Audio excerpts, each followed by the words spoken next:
Beaufort, Beaufort, Beaufort, Beaufort, Beaufort, Beaufort.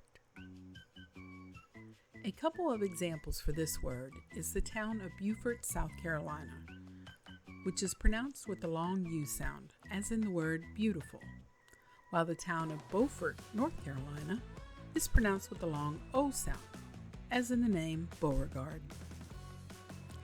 As you can see, there are at least a couple of ways to say Beaufort or Beaufort, but don't let that get you off kilter. Just remember, it's both of them.